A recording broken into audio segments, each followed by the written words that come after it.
మీలో ఎంతమంది దేవుని క్షమాపణ పొందుకుని ఉన్నారు? The question to you is, how many of you have really been forgiven by God? ఎందుకంటే నీలో నువ్వు దేవుడి దగ్గర నుండి పాప క్షమాపణ నువ్వు పొందుకున్నావు అనంటే నువ్వు తీసుకునే డిసిషన్స్ అన్నీ కూడా కరెక్ట్ గా ఉంటుంది.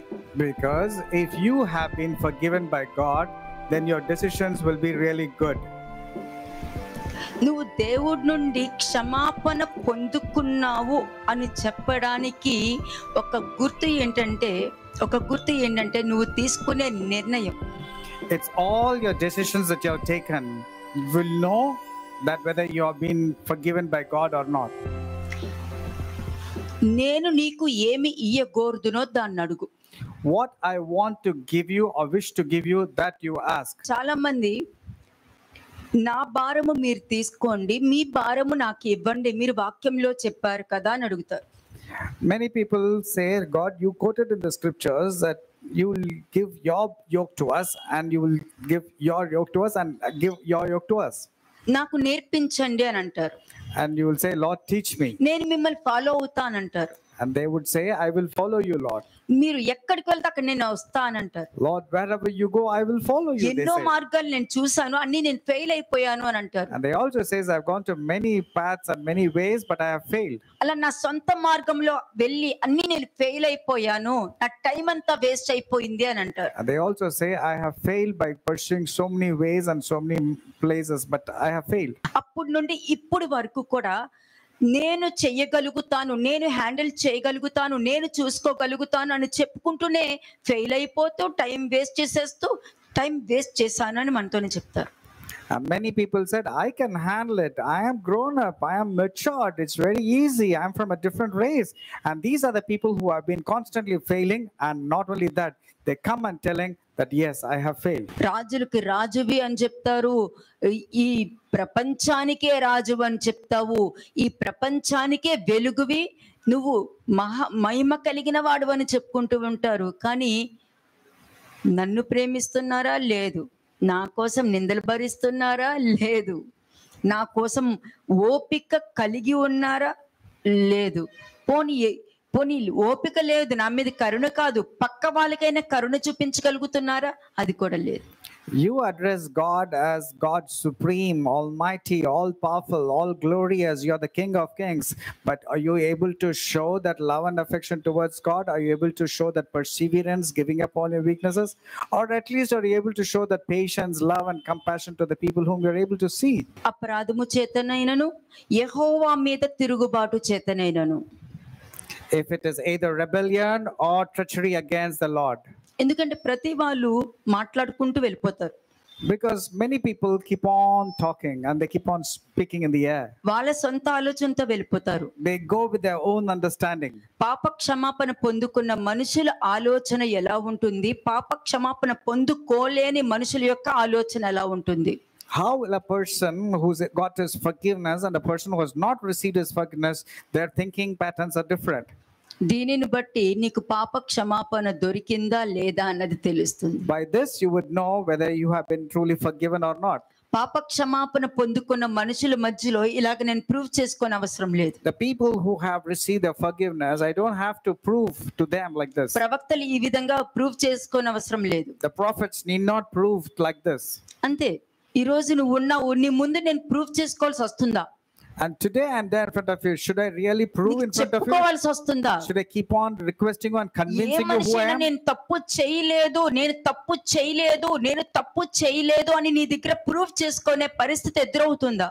Did somebody come and constantly tell you that they have not sinned, they have innocent? Did they keep on pleading? అంటే దానికి అర్థం ఏంటి? What does it mean? ఒక మనిషి ఒక అబద్ధాన్ని నమ్మినప్పుడు దానికే వాల్యూ ఉంటుంది. When a man believes in the lies, he gives importance to that only. కదా, దేవుడికి ఇష్టమైన మనుషులు వాళ్ళు ఇట్లాంటి వాళ్ళని నీ దగ్గరకు వచ్చి ప్రూవ్ చేసుకోవాల్సిన పని నువ్వు వాళ్ళకి అవకాశం ఇవ్వక.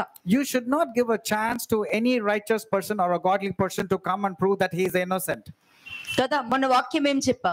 What did I tell you నువ్వు recently? ఎంత నమ్ముతున్నావా అన్నది ముఖ్యం కాదు. It's not how much of faith you have. నువ్వు నమ్మిన దాని మీద నువ్వు నమ్మకంగా నిలబెట్టుకున్నావా Are లేదా? you able to show faithfulness to that faith that you're having? నువ్వు నమ్ముతున్నావంటే ఎప్పుడైనా వదిలేస్తావు. Because if you just have faith, you can betray, you can go back. ఎవరైనా చెప్తే నమ్మేస్తావు. You will easily believe in gossip or lies. ఎవరైనా చెప్పినా కూడా నమ్మేసి దాన్ని వదిలేయగలుగుతావు. And you will believe in the lies and the gossip, and then you can simply leave the అంటే person. దానికి అర్థమేమి? What does it mean? నువ్వు చెప్పుడు మాట వినడం వలన ఎవరు చెప్పుతున్నారో ఆ వాళ్ళ యొక్క విశ్వాసంలోనికి నువ్వు ఎంటర్ అవుతావు. And since you believed in the lies and the gossip, you are entering into that particular evil person's faith. వాళ్ళకన్నా మంచి పొజిషన్ లో నువ్వు ఉంటావు. But actually, your position would have been much better than theirs. కానీ చెప్పుడు మాటలు నమ్మడం వలన నీ బ్రతుకు ఎక్కడికి వెళ్ళిపోతుంది? నమ్మకం లేని స్థితికి వెళ్ళిపోతుంది. But since you believed in the lies and the gossip, you have gone into being unfaithful.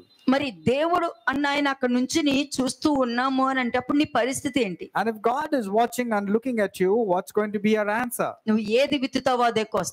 Because whatever you're going to sow, that you're going to నువ్వు reap. ఏది వింటావో అదే కోస్తావు. Or whatever you're going to hear, that you're going to believe. నువ్వు ఎవరి గురించి నమ్మవో నీ గురించి కూడా 10 మంది నమ్మేటట్టు చేస్తారు. And since you believed in the lies, others also will start believing the lies concerning you. అంటే దేవుడికి ఇష్టం లేని మనిషి యొక్క క్యారెక్టర్ ఏంటి? What are the characters of a person who doesn't love God? పాప క్షమాపణ లేని వారికి దేవుని భయము ఉండదు. రాసి పెట్టుకోండి మీరు. Write it down. The person who has not received his forgiveness from God will not have అది any fear. నీ హృదయంలో ముద్రించబడితే గానీ నేను నెక్స్ట్ లెవెల్ కి నేను వాక్యం చెప్పను ఈ రోజు. I can never go to the next point if this is not imprinted or written in the tablets of your heart. పాప క్షమాపణ లేని వారికి దేవుడి భయము ఉండదు. A person who has not received his forgiveness will not have the fear or reverence towards God. పైకి చెప్పండి. Say it loudly. A person who doesn't have the forgiveness of God will not have the fear of God. పైకి పలికినప్పుడు నువ్వు పైకి పలుకుతున్నప్పుడు నువ్వు మంచి పలుకుతున్నప్పుడు నీ హృదయం మీద రాసుకుంటూ వెళ్తుంది. నువ్వు లోపల మాట్లాడితే అవ్వదు. పైకి పలికితేనే నీ హృదయం మీద రాయడం అన్నది జరుగుతుంది. Only when you say it loudly, only then it will be written in the tablet of your heart. If you keep within yourself and you just speak inside, it's of no use. పాప క్షమాపణ పొందుకోలేని వారికి దేవుడి భయము ఉండదు. The people who have not received the forgiveness of sins will not have the fear of God. కానీ ఇక్కడ ఇంకొక step ఉంది. But there is another step. First step ఏం నేర్పించాను? What did I teach you in the first step? ఒకరు వచ్చి ఇంకొకరి గురించి అబద్ధముగా నీతో చెప్పారనుకుందాం. Let's say if a person has come and maligned or spoken lies about a person by defaming him, నిన్ను నమ్మించేస్తారు. and they convince you and you also నువ్వు believe, నమ్మేస్తావు. and you also pretend to రెండో believe. Step ఏంటి? What's the second step? రెండో step ఏంటి? What is the second step? వాళ్ళు చేసే ప్రతి తప్పు ఉన్నది ఉన్నట్టు దగ్గర నీ దగ్గర చెప్తారు. And they will tell exactly whatever mistakes they have been doing. చెప్పినప్పుడు నీ మనసులో ఇన్ని తప్పులు చేశారా వాళ్ళు అన్న ఫీలింగ్ అయితే నీకు రాదు. And then you will not get a feeling, did they commit so much of mistakes? ఎందుకని? Why? ఎందుకంటే ఒక అబద్ధాన్ని నువ్వు నమ్మడం వలన నీ కళ్ళు మూసుకుపోయాయి. Because you believed in the lies, your eyes have been closed to the truth. Actual truth ఏంటి? But what is the truth? Actual truth ఏంటి? But what is the original truth? కళ్ళు తెరవబడడము. But the truth is your eyes have to be నీ opened. కళ్ళు ఎప్పుడు తెరవబడతాయి? When will your eyes be opened? ఆ అబద్ధాన్ని నువ్వు నమ్మనప్పుడు నీ కళ్ళు తెరవబడి ఉంటాయి. And when you don't believe in that lies, then your eyes will be open to the truth. అప్పుడు నీతో మాట్లాడే వాళ్ళని నువ్వు design చేయగలుగుతావు. Then you'll able to discern to the person who's coming and speaking evil about another ఒకవేళ person. వాళ్ళు గుర్తుపెట్టుకోండి, సాతాను వాడి స్వభావాన్ని బట్టి మాట్లాడతాడు. Remember this, Satan will come and speak lies with his own resources. వాడి స్వభావాన్ని బట్టి మాట్లాడడం వలన ఈ లోకంలో ఉన్న సిచ్యుయేషన్స్ కానీ సమస్యలు కానీ చెప్పుడు మాటలు కానీ వచ్చినప్పుడు ఒక్క పదము కూడా పోకుండా వింటాము, ఒక్క పదము కూడా పోకుండా ఉన్నది ఉన్నట్టు ముందు పెడతాం. And he speaks lies in such a cleverly and cunningly, and we would love to hear every word that Satan speaks. అప్పుడు అలా ముందు పెడుతున్నట్ట అప్పుడు మరి వాక్యం ఎందుకు ఉన్నది ఉన్నట్టు ముందు పెట్టలేకపోతున్నారు? When you're able to believe in the lies of Satan, why is it you're not able to believe in the word of God, which is absolute truth? Answer దొరికింది మీకు. You got the answer. దానికి explanation ఇవ్వని అవసరం You లేదు. don't require any explanation for that. నువ్వు ఇక్కడ ఒక్కసారి వింటే చాలు. If you're here once, it is sufficient. రెండోసారి వింటూ ఉన్నప్పుడు నువ్వు విన్న వాక్యము నీకు నీ హృదయం జ్ఞాపకం చేస్తుంది. And second time when you hear, the word that is there in the heart will remind you, it will make you prompt the words. మొదటిసారి చెప్పినప్పుడు నువ్వు వినట్లేదు అనుకో, రెండో మారు నువ్వు వింటున్నా కూడా వినకపోయినా best. But in the first attempt itself, if you're not able to hear, then whatever you hear or doesn't matter at all, because second time also you're going to be ignorant.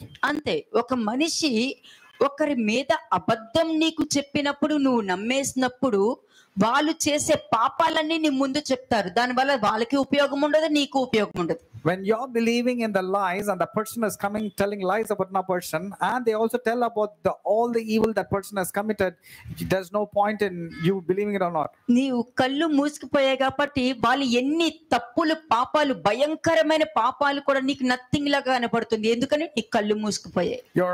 Your eyes are closed. That's the reason no matter what they tell, you're going to believe in them. Acts 11 verse 3. అపోస్తల కార్యము 11వ అధ్యాయము 3వ వచనం. Acts chapter 11 verse 3. అందరూ తీసి చదవండి. అపోస్తల కార్యము 11వ అధ్యాయము 3వ వచనం. నీవు సున్నతి పొందని వారి యొద్దకు పోయి వారితో కూడా భోజనము చేసితివని అతనితో వాదం పెట్టుకొనిరి. ఎవరు పెట్టుకున్నారు? Who contended with whom? వాదన చేసేవారు దేవుడు తెలుసు, చెయ్యని వారికి కూడా దేవుడు తెలుసు. The people who knew God or who did not knew God, both know the word of God. నీవు సున్నతి పొందని వారి దగ్గరకు పోయి వారితో కూడా భోజనం చేసేవని అతనితో వాదం పెట్టుకున్నారు. ఇది నిజమా? ఇది బాగుందా లేదా, మంచిదా చెడా అన్నది మిమ్మల్ని మీరు ఫస్ట్ క్వశ్చన్ వేసుకోండి. When Peter came up to Jerusalem, they asked, you went into the uncircumcised men and ate with them? These are the people who knew the word. Now do you think this is the right way of contention? వాళ్ళతో పాటు వెళ్ళి తింటున్నారే ఒకలే, They are also eating with them. వాళ్ళందరితో పాటు వాళ్ళు సున్నతి పొందలేదు, వాళ్ళు baptism తీసుకోలేదు, వాళ్ళు దేవుని నమ్మలేదు, వాళ్ళతో పాటు కూర్చుని తింటున్నారేంటి? Like now how people say you are eating with the people who are Gentiles, who are not circumcised, who do not know the word of God, you're eating with them. ఈ conversation బాగుందా? ఈ విధంగా మాట్లాడే మాట బాగుందా? Do you appreciate this kind of conversation? No. బాగులేదు. వీళ్ళు ఇద్దరు దేవుడు తెలిసిన వాళ్ళే. Both the categories of the people knew who God was. దేవుడు తెలిసిన వాళ్ళే, తెలిసిన వాళ్ళు వాదన పెట్టుకోవడం చూస్తున్నాం. And we are seeing the people, both the categories of the people who knew God are contending with one another. చాలా మంది అంటారు నాకు ఈ వారం కోపం వచ్చింది. Many people say, I got angry, I got upset this week. నీకు పాప క్షమాపణ నువ్వు పొందుకొని నీకు కోపం వచ్చిందంటే ఆ కోపాన్ని హ్యాండిల్ చేసే శక్తి నీకు ఉంటది కాబట్టి నాకు కోపం వచ్చింది అని చెప్పుకోవు నువ్వు. If you have been really forgiven, even when you get angry, you will be in a position to handle it, control it. You will never say, I got angry and I got upset. మరి అట్లాగే అబిగైలుకు కూడా కోపం రావాలి. If that's the case, even Abigail should have got mad and upset. మరి ఎందుకు ఆ కోపాన్ని ఆపడానికి ఎందుకు వెళ్ళింది? మరి నీకెందుకు కోపం వచ్చింది? Why did she go and try to cool down David, and why is it you're getting upset and angry? ఎందుకు? నాకు చాలా ఛాలెంజెస్ వస్తున్నాయి, నాకు కోపం వస్తుంది, నేను అది చేశాను. అదేంటి పెద్ద మీ గురించి మంచి టెస్టిమనీ చెప్తున్నారా? Are you telling a good testimony about yourself? You got angry, you got pressurized, you were upset, you were mad? కదా. ఇప్పుడు నువ్వు పాప క్షమాపణ పొందుకుంటే ఈ క్వశ్చన్స్ కి ఆన్సర్ నీకు తెలిసి ఉంటది. ఇప్పుడు నువ్వు చెప్పే పరిస్థితి నీకు రాదు. If you have been truly forgiven, then you will get answers to all the questions. You will not be in a position to say that you got angry and upset. కదా. చాలా మంది మనుషులు ఈ పదం వింటున్నారు, ఈ మాటలు పలుకుతున్నారు, మరి వాక్యం కూడా వింటున్నారు కదా, మీరు ఎలా తీసుకుంటున్నారు? Many people are hearing the word of God and speaking like this, and how are you going to receive them? వాక్యం వింటున్నారు, అందరూ వాక్యం వింటున్నారు. All are hearing the word of God. దైవ వాక్యము అందరూ వింటున్నారు. Everyone is hearing the word of God. మీరు వాక్యం వినేటప్పుడు రియలైజ్ అవుతున్నారా లేదా? While hearing the word of God, are you coming to the point of realization or Acts not? 11:3 చెప్పేశాను. ఎంతమంది రియలైజ్ అవుతున్నారు? I told you about the people who are contending about the uncircumcised people having food with them, and I told you about all these things. How many of you are able to understand by realizing now? ఎలా వింటున్నారు మీరు? How are you therefore hearing the word of God? ఇక్కడ పేతురు కూడా క్రైస్తవుడే, వాదన పెట్టుకుని వచ్చే వాళ్ళు కూడా క్రైస్తవులే. Peter was a Christian, and also the people whom contending with Peter also were Christians. నువ్వు ఇక్కడ వాక్యం చెప్పేటప్పుడు ఏమేమి తప్పులు జరుగుతున్నాయి, నీ ఆలోచన ఏంటి అన్న అండర్స్టాండింగ్ నీకు లేకపోతే నువ్వు వాక్యం విన్నా వినకపోయినా యూజ్ ఉండదు. While you're hearing the sermon, if you don't have the proper understanding of what was meant to you, and if you're not able to realize through the sermon your mistakes, then it's of no use whether you hear or don't hear. It doesn't make any difference. పాప క్షమాపణ పొందుకున్న వారు, నువ్వు పొందుకున్న పాప క్షమాపణ నిన్ను right ప్లేస్కి తీసుకెళ్తుంది, రైట్ అండర్స్టాండింగ్ తీసుకెళ్తుంది, రైట్ డిసిషన్కి తీసుకెళ్తుంది. And if you have been truly forgiven, your forgiveness will lead you into the right path, right decision-making process, and it will take you to the right place. Programming, Your programming will set in such a way because you're forgiven, it will take you to the right place. దేవుడి దగ్గర నుంచి పాప క్షమాపణ నీకు ఉంది అని అంటే automatic గానే నీ డిసిషన్ బాగుంటుంది, నువ్వు వెళ్ళే విధానం బాగుంటుంది, నువ్వు ఎంచుకున్న మార్గం బాగుంటుంది. If you have been truly forgiven by God, then it's like a programming. You will be going into the right direction, right place, meeting the right people. All will be right. Confusion ఉండదు. There will not be any confusion. మరి ఇక్కడ క్రైస్తవులే questions వేస్తున్నారు. But here, Christians themselves are asking questions. అలా ఎవ్వరూ ఉండరు అంటారు. They say, nobody can be like this. ఇలా ఎవరైనా ఉన్నారా ఏంటి అంటారు. And they'll ask, can anybody be like this? అంటే అక్కడ వాళ్ళకి అర్థం కావట్లే, వాళ్ళ దేవుణ్ణి వాళ్ళు తక్కువ చేసేస్తున్నారని. They are not realizing that they are demeaning God or putting him to shame. మరి ఇంకా దేవుడే మాట్లాడతారు.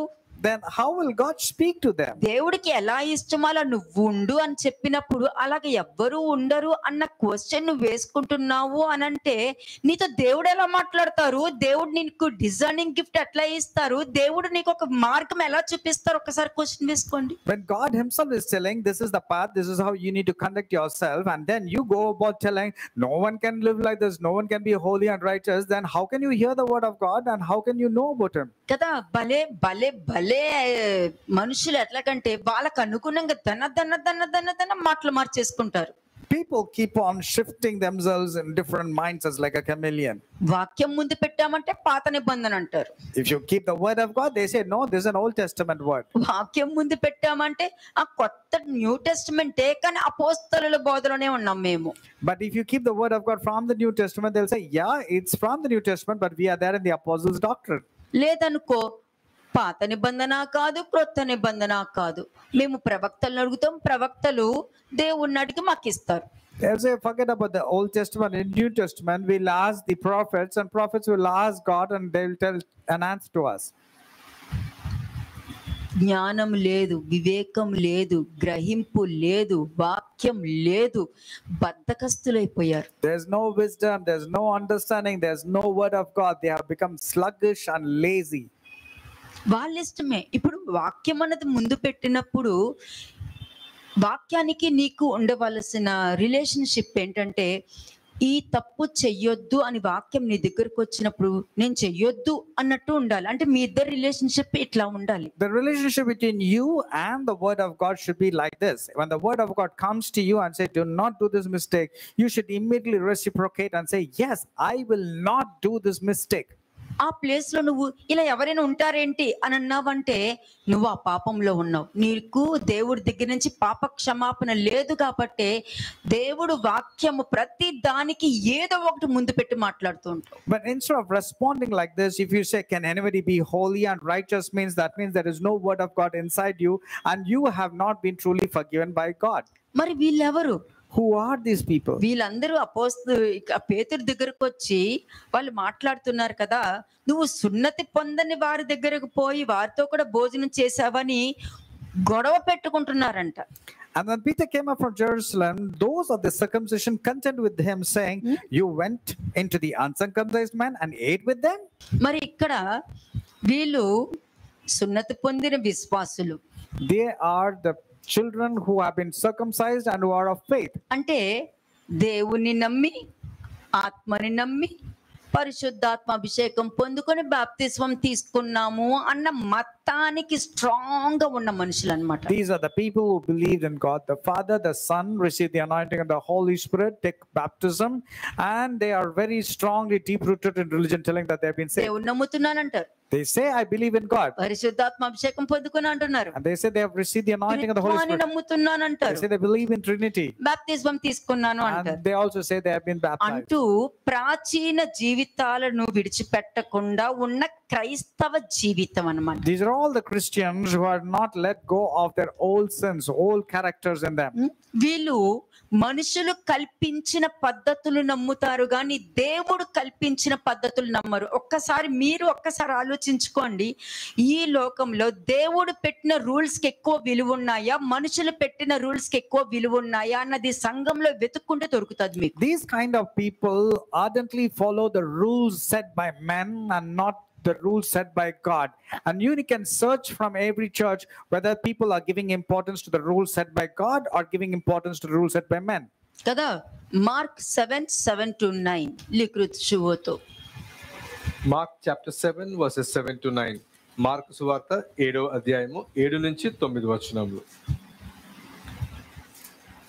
వారు మానవులు కల్పించిన పద్ధతులు దేవోపదేశములను బోధించుచు నన్ను వ్యర్థంగా ఆరాధించుదురు అని వ్రాయబడినట్టు వేషధారులైన మిమ్మల్ని గురించి యెషయా ప్రవచించినది సరియే. అది మనుషులు కల్పించిన పద్ధతులు మీరే చెక్ చేసుకోండి.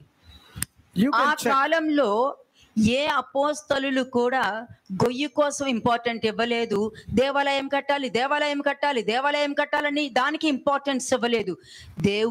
దేవుడు వాక్యానికి ఇంపార్టెన్స్ ఇచ్చుకుంటూ వెళ్ళారు.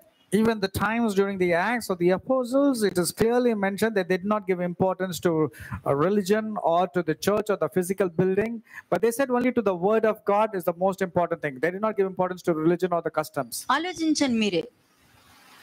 అంటే వాళ్ళు ఏమన్నారు, వేషధారులు అన్నారు. వాళ్ళు ఎంత దేవుడు సేవ చేసినా కూడా వేషధారులు అన్న ముద్ర మాత్రమే వాళ్ళ మీద ఉంటది కాబట్టి దేవుడు వాళ్ళని రిసీవ్ చేసుకోరు. These people are categorized as hypocrites, and therefore there is no honor that comes from God to these people.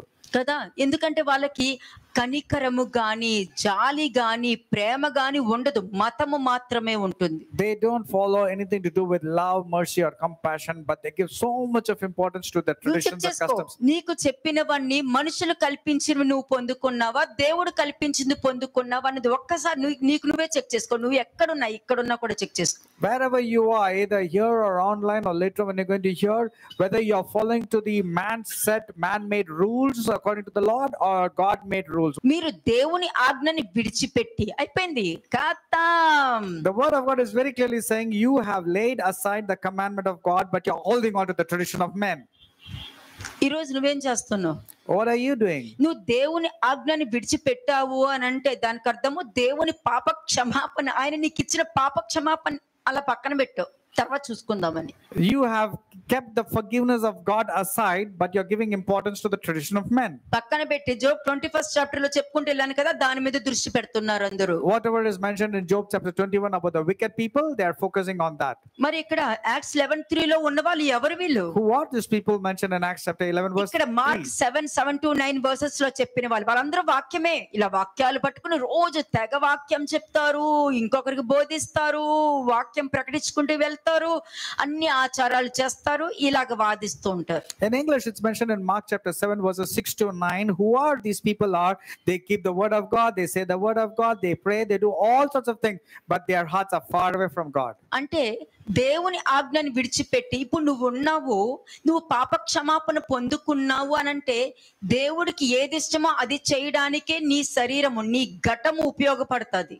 Your vessel and your body will focus only on pleasing God and doing the will and the things of God if you have been truly forgiven by God. ఒకవేళ నువ్వు పాప క్షమాపణ పొందుకోలేదంటే మనుషుల పారంపర్య ఆచారం అంటే నువ్వు మనిషివే, నువ్వు ఏమనుకుంటావో అది నీ ఆచారం, నువ్వు ఏం పలుకుతావో అది ఆచారం, దేవుని ఇలాగే నమ్మాలనుకుంటావు అది నీ ఆచారం, దేవుడు ఇలాగే ఉన్నాడు అనుకుంటావు అది నీ ఆచారం. And if you say it's not possible, that means you are following the traditions of man and you will change the word of God or God according to your comfort and your own conveniences. కదా, 8th verse లో దేవుని ఆజ్ఞను విడిచిపెట్టి అనుంది.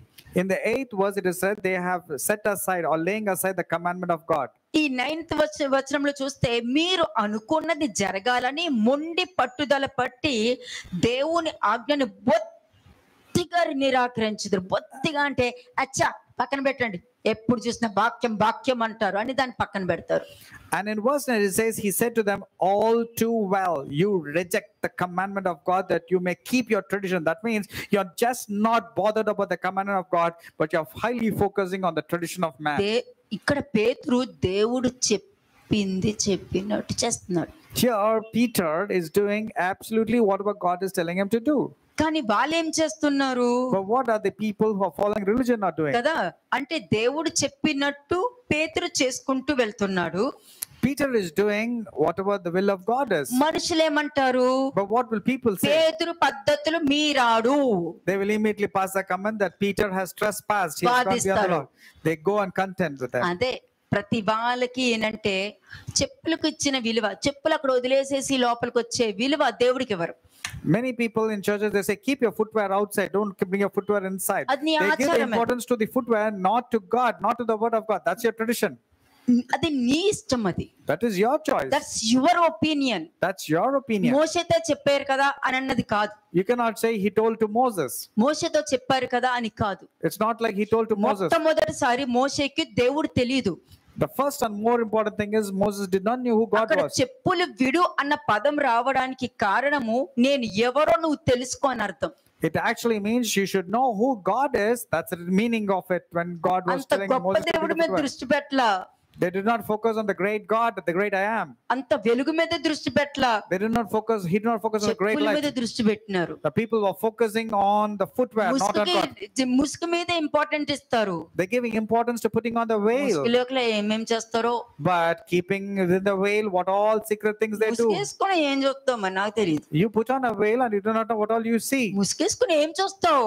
What all things you ఈ see after putting on ముసుగులోనే the నీ veil. చెవులు ఉన్నాయి, ఈ ముసుగులోనే నీ నోరు ఉంది, ఈ ముసుగులోనే నీ బుర్ర ఉంది. Within this veil is your brain, your eyes, your ears, and everything is there within. ఏం చేస్తున్నావు? What are you going to do with మరి that? వాక్యం ఏం చెప్పింది But what does the word say? కదా? నీ ముసుగు నేను చింపి పాడేస్తాననే వాక్యం ఉంది. The word of God says, I will tear off your veil. అంతే. మరి వాక్యం అలా ఉంది కదండి, వాక్యం ఇలా నీకు తెలియదు, అంతే, నువ్వు మాట్లాడద్దు. You do not know anything about the word of God, so don't tell the word వాక్యం says like యొక్క that. అవగాహన లేనప్పుడు, వాక్యానుసారము మార్చుకోవాలన్న మనస్తత్వం నీకు లేనప్పుడు, అక్కడ ఉంది కదా ఇక్కడ ఉంది కదా అని చెప్పే అర్హత నీకు లేదు. అక్కడ ఉన్న వాక్యమే నీ మీద తీర్పు తీరుస్తుంది, ఇక్కడ ఉన్న వాక్యమే నీ మీద తీర్పు తీరుస్తుంది. When you don't have the proper understanding of the word of God, or you do not know anything about the word of God, you don't have any eligibility to comment. It's there and it is here, because both the words will come and justify against you or condemn you. Ding. అక్కడ పేతురు అంటున్నారు, And here Peter, మీరు నన్ను విమర్శిస్తున్నారు, you are finding fault, you are rebelling నన్ను against me. Point out చేస్తున్నారు. మీరు You are pointing at me. అపరాధము చేతనైనను యెహోవా మీద తిరుగుబాటు చేతనైనను నేను ఏ అపరాధము చేయలేదు అని చెప్తున్నారు అక్కడ. He's boldly telling, neither rebellion nor trespass or transgressions I have sinned against the Lord. నేను దేవుడి చిత్తంతోనే సమస్తము జరిగిస్తున్నానని చెప్తున్నాడు అక్కడ. And he said, I do everything according to God's perfect will. కానీ ఈ మనుషులు ఏం చేస్తున్నారు?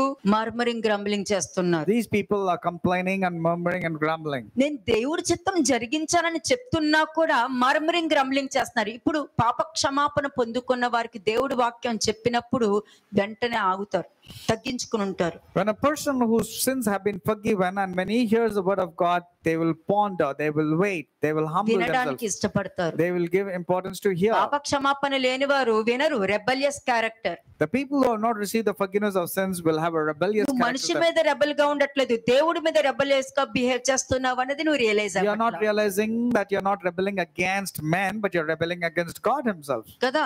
అంటే ఈ మనుషులు అక్కడ సనుగుతున్నారు గాని దేవుడు ఏం చెప్తున్నారు, పేతురు ఏం చెప్పడానికి వచ్చాడు, నాకు దేవుడు చెప్తేనే విన్నానంటే కూడా మనుషులు నమ్మట్లా. These people are not at all believing, even when Peter was convincing them that it was God who told him to do these things. కదా, వాళ్ళు సనుగుతున్నారు, లేని తప్పులు కనబడుతున్నారు. They were complaining, murmuring, and finding fault at Peter. నీ సనుగుడికి ఏ కారణమైనా సరే, అది ఏదైనానే ఉండని, Let it be any reason for your murmuring or your grumbling. కదా, నీ విమర్శ వెనకాల తప్పులు కనిపెట్టే వెనకాల దేవుడు ఉన్నారని మర్చిపోవద్దు. Never forget that God is behind that person against whom you're having a wrong opinion or you're passing a comment. నీ బుద్ధి మారింది, Your mind has changed into ఎవరి negative. బుద్ధులు మారలా. Nobody has changed. కల్ప్రిట్ నువ్వు, You are the actual వాళ్ళు culprit, కాదు. not them. ఇది మొట్టమొదటిసారి జ్ఞాపకం ఉంచుకోవాల్సింది. This is the first point for you to remember. వాళ్ళు అలా చేస్తున్నారేంటి, వీళ్ళు ఇలా చేస్తున్నారేంటి, వాళ్ళు ఎందుకు అలా ఉన్నారు, వీళ్ళు ఎందుకు ఇట్లా ఉన్నారు అని పాయింట్ అవుట్ చేసుకుంటూ మరి వాళ్ళు చేయలేదా వీళ్ళు చేయలేదా అన్నటువంటి ప్రవర్తన కలిగి ఉన్నారు అని అంటే యాక్ట్స్ 11:3 లాగా నీ ప్రాచీన జీవితం అక్కడ మాట్లాడుతుంది, నీ ఆత్మీయ జీవితం కాదు.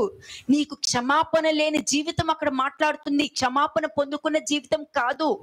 Your old character is speaking like that because you have not received the forgiveness of sins from God, and that's the reason you're blaming and you're finding justification, telling that are the people not bad, everybody is bad, and why are the people doing like this? నువ్వు గొనగడము సొనగడము ఫిర్యాదు చేస్తున్నావంటే ఆ మూడిటి వెనకాల దేవుడు ఉన్నారా. నాకు challenges వస్తున్నాయి, నాకు కోపం వచ్చింది, నాకు అరుస్తున్నాను, నేను వాక్యం వినాలి అనుకుంటున్నా నేను వినలేకపోతున్నాను, చెయ్యాలనుకుంటున్నా చేయలేకపోతున్నా, ఎట్లా చూసినా ఏదో ఒక దాంట్లో పడిపోతున్నా అని నువ్వు చెప్తున్నావు అని అంటే మరి నువ్వు చెప్పిన దాంట్లో దేవుడు ఉన్నాడా లేదా అన్నది నీకు వచ్చేసిన answer. You got the answer whether God is there in your life or not by the way you're complaining, murmuring, and say, I wanted to change, but I'm not able to change. I want to do good, but I'm not able to do good. They're all your reasons. దానికి అర్థం దేవుడు ఉన్నారు నువ్వు మర్చిపోయావు, అందుకనే నువ్వు మాట్లాడుతున్నావు అలా. You have forgotten that God is alive, and that's the reason you're speaking like this. నేను జీవించి ఉన్నానని చూపిస్తుంటే లేదు లేదు లేదు నువ్వు సిలువ మీద ఉన్నావని నువ్వు ఆలోచిస్తున్నావు. When God is telling I'm alive and not on the cross, you're saying no, you're not alive, you're still there on the cross. అప్పుడు దేవుని పని వెనకాల నువ్వేం చేస్తున్నావు? నువ్వు నాకు దేవుడు అంటే చాలా ఇష్టం అని అంటున్నావు, మరి దేవుడు వెనకాల నువ్వేం చేస్తున్నావు? మనగుతున్నావు, సొనుగుతున్నావు, ఆచారాల ప్రకారం వెళ్తున్నావు, పాయింట్ అవుట్ చేస్తున్నావు, మిగతా వాళ్ళని అంటున్నావు. అంటే నువ్వు కరెక్ట్ గా ఉంటే ఇది తప్పు అని చెప్పు, నువ్వు కరెక్ట్ గా లేనప్పుడు మాట్లాడొద్దు. With your lips, with your mouth, you say you love God, but what are you doing behind his back? What are you talking? Are you not complaining and murmuring? If it is wrong, boldly say it is wrong. If you don't, just keep quiet. ఈ విధంగా గొనగడము సొనగడము ఫిర్యాదు చేయడము పాపముతో సమానము. This kind of complaining, murmuring, rebelling is all equal to sin. నీకు బాధ వచ్చిందా? Share చేయ, తప్పు లేదు. If you are grieved, yes, you can share. షూనేమిరాలు వచ్చి చెప్పుకుంది కదా, because the Shunammite woman went and shared her problems. కానీ నీ ఈగో హర్ట్ అయ్యి నువ్వు కంప్లైంట్ చెప్తావు చూడు, అది పాపంతో సమానము. But when your ego is hurt and you're going and complaining with the intention of saying wrong things, that is wrong. Murmuring, grumbling, complaint కి నీకు అండర్స్టాండ్ తెలియాలి, దానికి అర్థం తెలియాలి నీకు. You should know the meanings of complaining, murmuring, grumbling and rebelling. చూడండి Numbers 14:26-30. Numbers 14:26 సంఖ్యాకాండము 14. నికృచ్చువోతో లేకులాం, అందరూ చదవండి. I want every one of you to read every time. Don't keep mum. Numbers 14:26 సంఖ్యాకాండము 14వ అధ్యాయము 26వ వచనం. మరియు యెహోవా మోషే అహరోనులకు ఈలాగు సెలవిచ్చెను, నాకు విరోధముగా సనుగుచుండు ఈ చెడ్డ సమాజమును నేను ఎంతవరకు సహింపవలెను? ఇశ్రాయేలీయులు నాకు విరోధముగా సనుగుచున్న సనుగులను వినియున్నాను. నీవు వారితో యెహోవా వాక్కు ఏదనగా, నా జీవము తోడు మీరు నా చెవిలో చెప్పినట్లు నేను నిశ్చయంగా మీ ఎడల చేసేదను. చూసారా, నీ గ్రంబ్లింగ్, నీ కంప్లైంట్, నీ ఫిర్యాదు నేను పట్టిస్తుంది అక్కడ. See, your own complaints and murmuring and grumbling is handing you over. నువ్వు ఒకరి గురించి నువ్వు వెళ్ళి ఇంకొకరితో చెప్తున్నప్పుడు అది నిజమా అబద్ధమా అన్నది నువ్వు రియలైజ్ అవ్వకుండా వాళ్ళ గురించి నువ్వు అక్కడ మాట్లాడుతున్నప్పుడు నువ్వే నీ క్యారెక్టర్ వాళ్ళకి చూపించుకుంటున్నావు. ఎప్పటికైనా నువ్వు దొరికేస్తావు వాళ్ళకి. You will be exposed because you are going about saying wrong things about a person because you do not know what you're speaking. కదా. Next Verse 29. మీ శవములు ఈ అరణ్యంలోనే రాలును, మీ లెక్క మొత్తము చొప్పున మీలో లెక్కింపబడిన వారు అందరూ అనగా 20 ఏండ్లు మొదలుకొని పైప్రాయము కలిగి నాకు విరోధముగా సరిగిన వారు అందరూ రాలిపోవుదురు. 20 years, 20 సంవత్సరాల పిల్లలు, 20 years, people of 20 years of age, they'll die. చిన్నపిల్లలమ్మా, చిన్నోడమ్మా, ఏం తెలీదు, చిన్నపిల్లమ్మా ఏమి తెలీదు. You cannot say he's a kid, he doesn't know anything. You cannot give excuses. ఏమైంది అక్కడ? What happened here? लिखित छुओ तो Every one of you who's 20 years old or older, it is mentioned, was included in the registration, will die. 20 ఏండ్లు మొదలుకొని పై ప్రాయము కలిగి నాకు విరోధముగా సనిగిన వారు, అంటే 20 సంవత్సరాలు దాటిన వాళ్ళందరూ వాళ్ళు మర్మరింగ్ చేసినా గ్రంబ్లింగ్ చేసినా ఏది చేసినా లెక్కలకే ఉంటుంది. Anybody about 20 years of age, if they are complaining and murmuring, will reach to this place. కదా, Their bodies will drop dead. అంటే మీరు ఏ విధంగా మర్మరింగ్ చేశారు, ఏ విధంగా ఎప్పుడు చూస్తాం వద్దంటారు, అంతే అన్ని వద్దనే అంటారు. ఏం అడిగినా లేదు, అడిగినా ఒకటి అడగ కాబట్టి అడగకుండా చేసేద్దాం, అడిగితే వద్దంటారు. కాబట్టి మన ఇష్టం వచ్చిన ఇవన్నీ కూడా ఏంటంటే నీ గొయ్యి తీసుకుని నువ్వు వెళ్ళి పడుతున్నావు, నీ నాశనాన్ని నువ్వు కొనుక్కొని తెచ్చుకుంటున్నావు అనేది నువ్వు రియలైజ్ అవ్వవు. You are falling in your own pit and you are inviting trouble. You are buying trouble for yourself when you keep on telling, whenever I ask, they will always say no, no, no. And that's the reason I will do things which they were not knowing about. I will do things in secret, but you are actually inviting trouble in your life.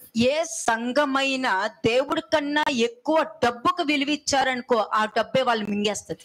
Any church that is giving importance more than the people, if they give importance to the money, that money will devour that. అందుకే ఇటువంటి పాపము సంఘంలో కూడా ఉండకూడదు. That's the reason this kind of sin should not be in any church. కదా, అంటే ముఖ్యంగా మీ మధ్యలో ఇటువంటి వాళ్ళు ఉండటానికి వీల్లేదు. And above all, it should not be anyone among you. కదా, కనబడి నీయకూడదు అలాంటి వాళ్ళని. You should not allow these kind of people to be in your presence. దేవుడు నీ జీవితంలో ఒక పని చేస్తున్నప్పుడు, ఒక కార్యం చేస్తున్నప్పుడు ఏక మనస్సుతో అంగీకరించాలి అందరూ. When God is doing a miracle in your life and everybody's life, all have to have that unity and have that reason. అందుకనే బారుక్ లో నాకు యూనిటీకి ఎక్కువ ఇంపార్టెన్స్ ఇస్తాను. That's the reason unity is one of the most నువ్వు important things. యూనిటీగా ఉన్నప్పుడు ఏమవుతుంది, వాళ్ళ ముళ్ళ కంచె తెగిపోతే ఇంకొకరు వెళ్ళి మన వాళ్ళు అని కడతారు. If you are united, if something goes wrong, if there is any thorns, they'll go and build that person. They will go and help that మన person. వాళ్ళని వెళ్ళి కడతారు. They will go and build, saying that this is my unity person. లేదనుకో, నేను ఎందుకు కట్టాలి, వాడిని వాళ్ళు చూసుకుంటారు, నా ఇల్లు నేను చూసుకున్నాను, నాకెందుకు అని అంటారు. If there is no unity, people will say, why should I go and help them? I have to take care of my own family. సంఘంలో కావాల్సింది భేదాలు కాదు.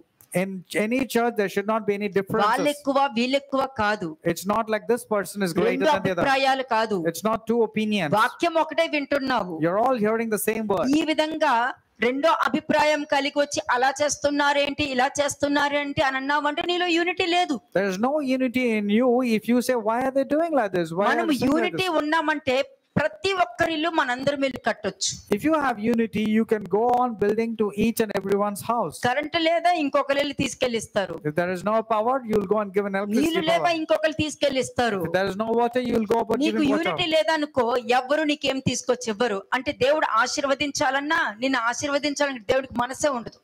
God will not love to bless you if you don't have the attitude of being united. కదా, పాప క్షమాపణ పొందుకున్న వాళ్ళని ఆశీర్వదించాలంటే ఎంత సంతోషం ఉంటుందో, పాప క్షమాపణ లేని వారికి ఆ ఏంటి పనిష్మెంట్ ఇవ్వడానికి అంత సంతోషంగా ఉంటది. God delights to bless a person whose iniquities and transgressions have been forgiven, but at the same time to the persons whose sins, iniquities and transgressions are not forgiven, God does not want to మనకి bless them. కావాల్సిన ఏక మనస్తత్వం. We need to have a unity of difference mind. Of opinion కాదు. No double opinions or difference of వాక్యం opinions. వింటున్నావు నువ్వు ఇప్పుడు. You're hearing the word of God. నువ్వు వాక్యం వినేటప్పుడు రియలైజ్ అవుతున్నావా లేదా? While hearing the sermon, are you realizing or not? వాక్యం వినేటప్పుడు నువ్వు రియలైజ్ అవ్వాలి. You have to realize while hearing the నేను sermon. ఎప్పుడైనా ఇలా చేస్తానా, లేకపోతే వాళ్ళని సెపరేట్ గా వీళ్ళు సెపరేట్ గా చేస్తున్నానా, లేకపోతే నేను నా సెల్ఫిష్ నేచర్ తో ఉన్నాను, ఈ క్వశ్చన్స్ వేసుకోండి మీరు. You need to ask these questions while hearing the sermon. Did I behave like this? Did I separate anybody? Did I show partiality? These are the questions that you need to ask yourself. లేదనుకో ఏమవుతుంది Otherwise, what will happen? కదా, నువ్వు పలికినవన్నీ వినాల్సి వస్తుంది, అవన్నీ నీ మీదకే పంపాల్సి వస్తుంది. And I have to hear all the words that you have spoken negatively, and the same negative words will come upon you. చూడండి, Acts 11:4. Acts 11:4 అపొస్తలుల కార్యము 11వ అధ్యాయము 4వ వచనం. అందుకు పేతురు మొదటి నుండి వరుసగా వారికి ఆ సంగతి ఇలాగూ వివరించి చెప్పెను. నేను యొప్పే పట్టణంలో ప్రార్థన చేయుచుండగా పరవశుడనైతిని. అప్పుడు ఒక దర్శనము నాకు కలిగెను. అది ఏదనగా 4 చెంగులు పట్టి దింపబడిన పెద్ద దుప్పటి వంటి ఒక విధమైన పాత్ర ఆకాశం నుండి దిగి నా యొద్దకు వచ్చెను. దాని వైపు నేను తేరి చూచి పరీక్షింపగా భూమి యందుండు చతుష్పాద జంతువులను, అడవి మృగములను, ప్రాకెడు పురుగులను, ఆకాశ పక్షులను నాకు కనబడెను. అప్పుడు పేతురు, నీవు లేచి చంపుకొని తినమని ఒక శబ్దము నాతో చెప్పుట వింటిని. అందుకు నేను, వద్దు ప్రభువా, నిషిద్ధమైనది అపవిత్రమైనది ఏదియు నా నోట ఎన్నడను పడలేదని చెప్పగా, రెండవ మారు ఆ శబ్దము ఆకాశము నుండి, దేవుడు పవిత్రము చేసినవి నీవు నిషిద్ధమైనవిగా ఎంచవద్దని ఉత్తరమిచ్చెను. ఈలాగు ముమ్మారు జరిగెను. తరువాత అది అంతయు ఆకాశమునకు తిరిగి తీసుకొని పోబడెను. వెంటనే కైసరయ నుండి నా యొద్దకు పంపబడిన 3 మనుషులు మేమున్న ఇంటి యొద్ద నిలిచి ఉండిరి. అప్పుడు ఆత్మ, నీవు భేదమేమియూ చెయ్యక వారితో కూడా వెళ్ళమని నాకు సెలవిచ్చెను. ఈ 6 సహోదరులు నాతో కూడా వచ్చిరి. మేము కొర్నేలి ఇంటి ప్రవేశించితిమి. అప్పుడు అతడు, నీవు యొప్పేకు మనుషులను పంపి పేతురు అను మారు పేరు గల సీమోనును పిలిపించుము. అంతే.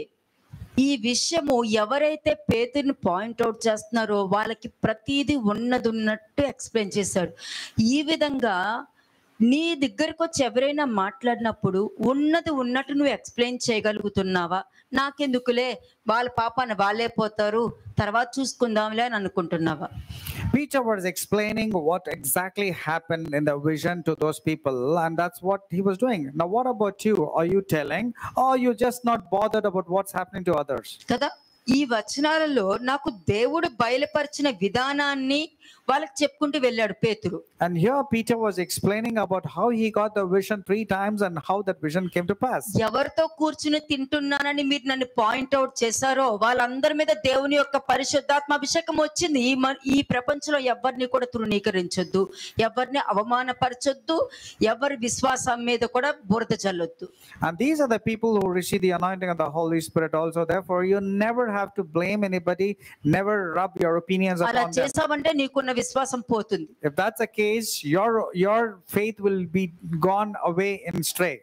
మరి వాళ్ళు పొందుకున్నారు కదా. ఇప్పుడు యాక్ట్స్ 11:3 మాట్లాడిన వాళ్ళు గొప్పోలా, లేకపోతే పరిశుద్ధాత్మ అభిషేకం పొందుకున్న అన్య జనాంగం గొప్పోలా చూస్తే వాళ్ళే గొప్పవాళ్ళు. ఇప్పుడు Therefore, who are the great people? The people who are contending after receiving the anointing of the Holy Spirit are great, or the Gentiles who receive the anointing of the Holy Spirit is great? కదా, ఉజ్జియా చనిపోవడం దావీదుకి గజగజ వణికిపోయాడు, కానీ ఉపదేదోము సంతోషంతో ఇంట్లో పెట్టుకున్నాడు. అంటే ఆ దేవునికి ఇష్టంగా జీవించిన మనిషి దేనికి భయపడడు.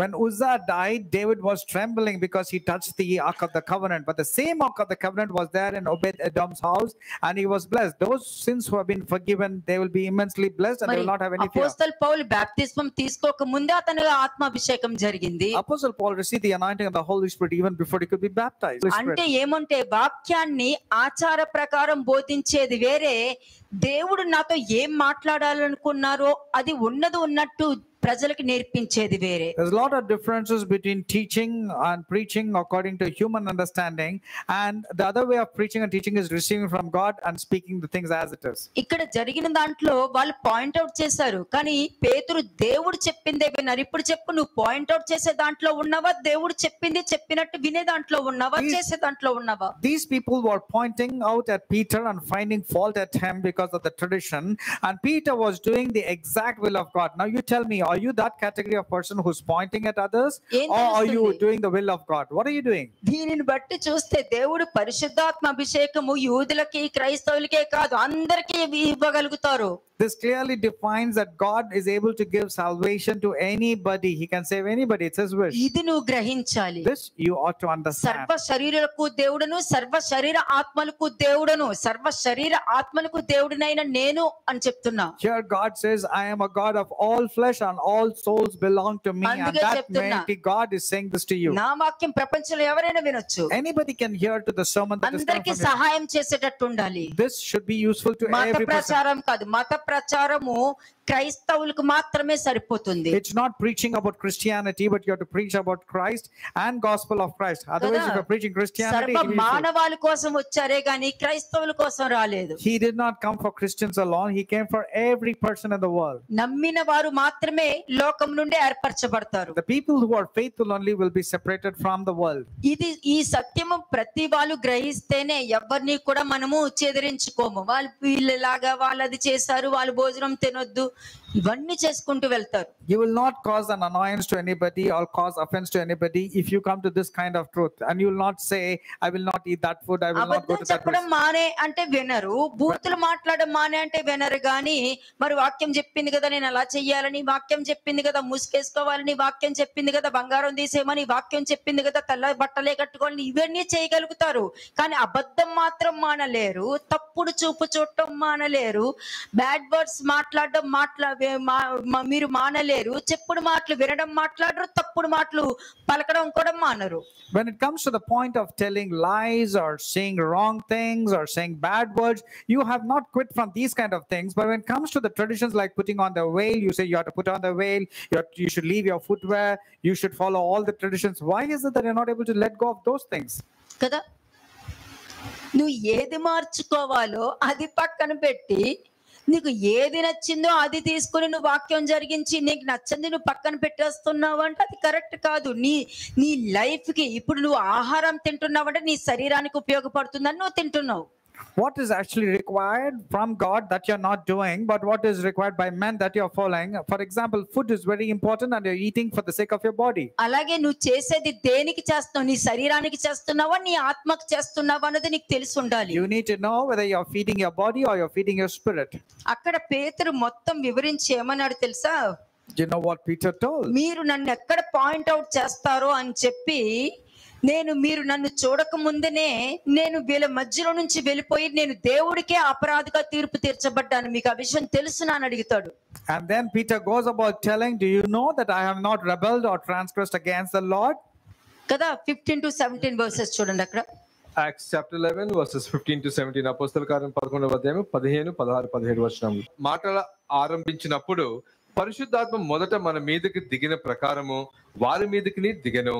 అప్పుడు యోహాను నీళ్లతో బాప్తిసం ఇచ్చును గాని మీరు పరిశుద్ధాత్మలో బాప్తిసము పొందుదురని ప్రభువు చెప్పిన మాట నేను జ్ఞాపకం చేసుకొంటిని. కాబట్టి ప్రభువైన యేసు క్రీస్తునందు విశ్వాసం ఉంచిన మనకు అనుగ్రహించినట్టు దేవుడు వారికి కూడా సమాన వరము అనుగ్రహించి ఉండగా దేవుని అడ్డగించుటకు నేను ఏ పాటి వాడను. దేవుడు చెప్పింది నేను చేస్తున్నాను, ఆయన్ని పక్కన పెట్టి నీ మాట వినడానికి నేను ఏ పాటి వాడను, నేను ఏ పాటి దాడను. When God has given the gifts to them also, who am I that I could withstand God? In verse 17, Peter was telling this. Right word. This is the right words that Peter used. నేను ఏ పట్ను ఎవరైనా సరే వాక్యానికి విరోధంగా వచ్చి అలా చేస్తున్నారేంటి ఇలా చేస్తున్నారేంటి అన్నారనుకో, దేవుడు వాక్యాన్ని పక్కన పెట్టి నీ మాట వినడానికి నేను ఏ పాటి దానను అని అడగాలి.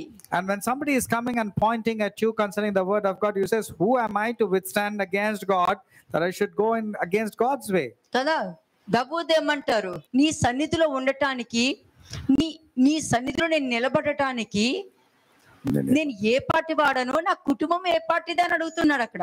Here David also is telling, who am I, Lord, and what is my family that I'm able to stand in your presence? ఆ పలికేటప్పుడు అతని స్థానం తెలుసా మీకు? You know, when David spoke this, you know what was his position then? అతని స్థానం తెలుసా? You know what was his position? గొప్ప ధనవంతుడు. He was very rich at the time. గొప్ప దేవుడు పక్షమున నిలబడి దేవుని పక్షమున యుద్ధము చేసేటటువంటి బలము కలిగి దైవ జ్ఞానముతోను దేవదూత జ్ఞానముతోను దేవదూత స్వభావంతో కలిగిన దావీదు వచ్చి, నాన్న నీ సన్నిధిలో నిలబడటానికి నేను ఏ పాటి వాడను, నా కుటుంబం ఏ పాటిదని తన శరీరం గురించి తీసి అలా పక్కన పడేశాడు అక్కడ. Here David, having such a wonderful position, both being a king, as a prophet, and being led in by the Holy Spirit and doing all the things pertaining to God, was the one who said, who am I, Lord, and what is my family that I'm standing in your presence? కానీ మనం నన్నంటారా? But we, on the other hand, says, how dare you can speak about me like that? Will you speak about my people like that? Will you tell about my children like that? ఎంత ధైర్యం అసలు! How dare you can speak about like that? ఈ పదం వాడతా, ఎప్పుడు వాడతాను? I also will speak. దేవుడికి విరోధంగా మాట్లాడతా, వాళ్ళకి ఎంత ధైర్యం ఇలా మాట్లాడడానికి అని అంటాను. When the people speak contrary to God and his people, then I will stand for them and will say, how can you speak like that? దేవుడికి విరోధంగా మాట్లాడినప్పుడు ఎందుకు భయపడలేదు, ఎందుకు వణకలేదు అని అడుగుతా. Then I'll say, when you are not have any right to speak and did not have any fear when you're speaking against God. నా సేవకుడైన మోషే గురించి వ్యతిరేకంగా మాట్లాడడానికి మీరు ఎందుకు వణకలేదు అన్నారు అక్కడ. ఆ వర్డ్ చూడండి, మీరు ఎందుకు వణకలేదు? మోషే మామూలు మనిషి. And the scripture says, did you not tremble? Why did you not tremble to speak about my servant Moses? దేవుని యొక్క సర్వెంట్స్ ని, దేవుని సేవకుల గురించి, సేవకుడు దేవుని సేవకుడు అంటే దేవుని స్వరము విని జరగబోయేది తెలుసుకొని పాపములో ఉన్న వారిని బయటికి తీసుకొచ్చి దేవుని స్వభావముతోను దేవుని బాధని దేవుని దుఃఖాన్ని పంచుకునే వ్యక్తిని దేవుని యొక్క సేవకుడు అంటారు. అమ్మయ్య, క్లారిటీ ఇచ్చేసాను. The actual definition of a God servant is this: he hears the word from God and presents the word of God as it is. He is also one who shares with the grief of God and shares with all the concern that God has got. This is actually God's servant. మరి నువ్వు నేను ఏ party వాడను, దేవుడి మాట పక్కన పెట్టేసి నీ మాట వినడానికి నేను ఏ పార్టీ వాడను అని నువ్వు చెప్పగలిగావా? నువ్వు Are you able to tell, oh Lord, who am I, Lord, that you are blessing me so much? Are you able to say? అది ఎవరైనా ఉండనియండి, That will be any person. అది ఎవరైనా ఉండని, పేరెంట్స్ అయినా ఉండనియండి, పిల్లలైనా ఎవరైనా ఉండనియండి. దేవుడు మాట ఒకటి వచ్చినప్పుడు ఆ మాట పక్కన పెట్టి నీ ఇష్టంగా చేసినప్పుడు నేను ఏ పార్టీ వాడనో నన్ను అక్కడ మాట్లాడగలగాలి నువ్వు. Now when the word of God comes to you and you have to do exactly what the word of God has to say, but if you neglect to keep it aside, then you should also say, who am I, Lord? నేను ఏ party వాడను అంటే దానికి అర్థం ఏంటి? What does it mean when it comes to the point of question about అంటే who am I, Lord? నిన్ను నువ్వు రక్షించుకుంటున్నావు అని అర్థం. That means you are saving yourself. నీ వంతు నీవు రక్షించబడుతున్నావు. మిగతా వాళ్ళ పాపంలో పాల భాగస్తులు అవ్వకుండా, చెప్పుడు మాటలు వినకుండా నిన్ను నువ్వు రక్షించుకుంటున్నావు. అక్కడ You're not involving in any gossip. You're not believing in any kind of wrong information or lies. That means you're saving yourself. కదా, నీ మాట విన్నానంటే అపరాధంలోకి వెళ్ళి పడతా. If I believe in the gossip or lies, I will go on దేవుడికి విరోధంగా వెళ్ళి పడతా. I will go into being a rebellious person. కాబట్టి నేను ఏ పార్టీ వాడను, నేను దేవుడికి విరోధంగా ప్రవర్తించడానికి నేను ఏ పార్టీ వాడను, దేవుడికి విరోధంగా తిరుగుబాటు చేయడానికి నేను ఏ పార్టీ వాడను అని చెప్తున్నాడు అక్కడ. That's the reason Apostle Peter is telling, who am I that I can withstand God's ways or go against God? కదా, దేవుడు ఒక వాక్యం ఒక మాట నీకు చెప్పినప్పుడు నీ సొంత ఆలోచనతో నువ్వు వెళ్తున్నావంటే నువ్వు ఇది ఒకటి గుర్తు తెచ్చుకో. నువ్వు దేవుడికి అపరాధం చేస్తున్నావా, తిరుగుబాటు చేస్తున్నావా అనేది నీకు ఆన్సర్ వచ్చేస్తుంది. When God says something and if you go on the opposite direction or contrary to it, that means you know that you're rebelling against God or not. కదా, ఎందుకు ఈ మాట చెప్తున్నా? Why is this spoken? నువ్వు ఇలా చెప్పడం వలన నువ్వు ఎవరికి చెప్తున్నావో వాళ్ళని కూడా రక్షించుకుంటావు. నిన్నే కాదు, వాళ్ళని కూడా రక్షిస్తావు. When you're saying, who am I that I should go in God's way or against God, it means you're not only saving yourself, you're saving తర్వాత those నుండి people. వాళ్ళు విమర్శించరు. And later on, these people will నిన్నే not కాదు మిగతా find వాళ్ళని కూడా fault. వాళ్ళు విమర్శించరు. They will not find fault. They will not condemn anybody. సరైన సమయంలో సరైన మాట చెప్పడం అన్నది ఒక్క వాక్యాన్ని బట్టి దేవుని పాప క్షమాపణ పొందుకుంటేనే నీకు చేతికి దొరుకుతాది. కానీ నీ పాప క్షమాపణ లేకుండా ప్రాచీన జీవితంతో ఉంటూ దేవుడి యొక్క సహాయం కావాలనుకోవడము పాపము. When you will get the word of God only when your sins have been forgiven, but if not, you will not get the word of God, and then you will be going contrary, which is a sin. 18th verse చూడండి. 18వ వచనం, వారు ఈ మాటలు విని మరి ఏమీ అడ్డము చెప్పక, అట్లయితే అన్యజనులకును దేవుడు జీవార్థమైన మారు మనసు దయచేసి ఉన్నాడని చెప్పుకొనుచు దేవుని మహిమపరిచిరి. అక్కడ ఏం జరిగింది? మారు మనసు దొరికింది. Now the wonderful thing about these people is they became silent and they repented. They realized.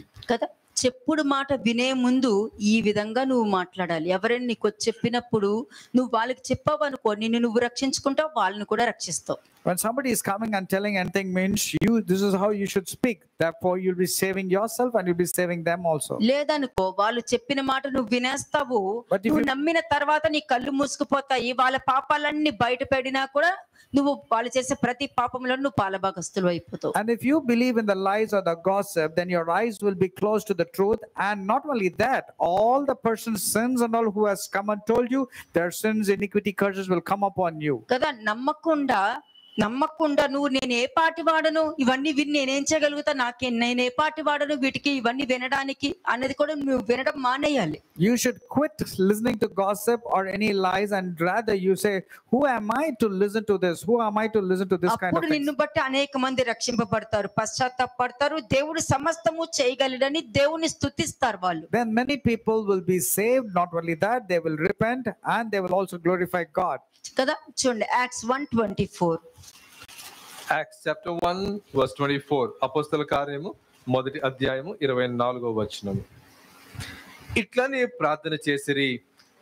అందరి హృదయములను ఎరిగియున్న ప్రభువా, తన చోటికి పోవుటకు యూదా తప్పిపోయిన పోగొట్టుకొనిన ఈ పరిచర్యలోను అపోస్తుల తత్వములోను పాలు పొందుటకు వీరి ఇద్దరిలో నీవు ఏర్పరచుకుని వారిని కనపరచమనిది. దేవుడు అందరి హృదయంలో తెలుసు.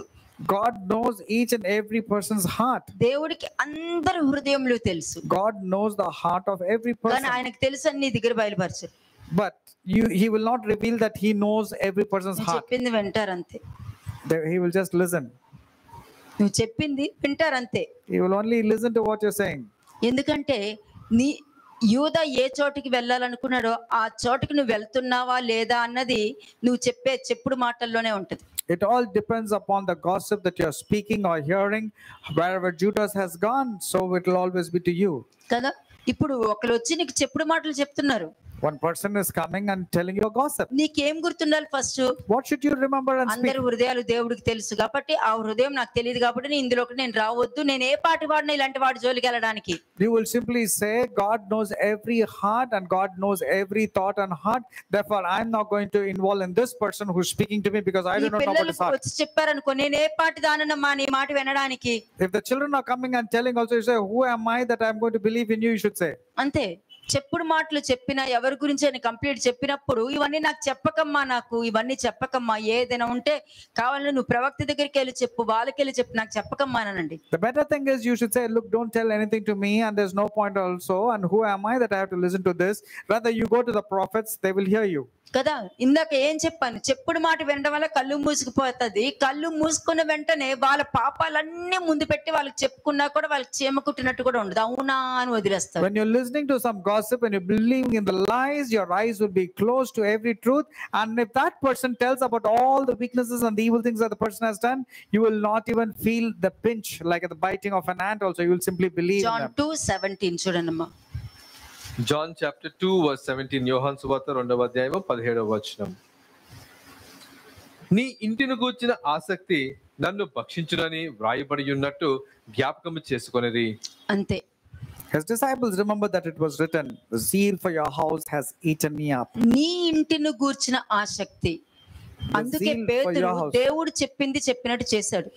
Peter did exactly what God had told him to do. He followed the దేవుడు instructions. చెప్పింది తను చెప్పుకుంటూ చేశాడు కాబట్టి దానికి అర్థం ఏంటి? నేను దేవుడికి విరోధంగా అపరాధము నేను చేయలేదు, యెహోవా మీద తిరుగుబాటు కూడా నేను చేయలేదు.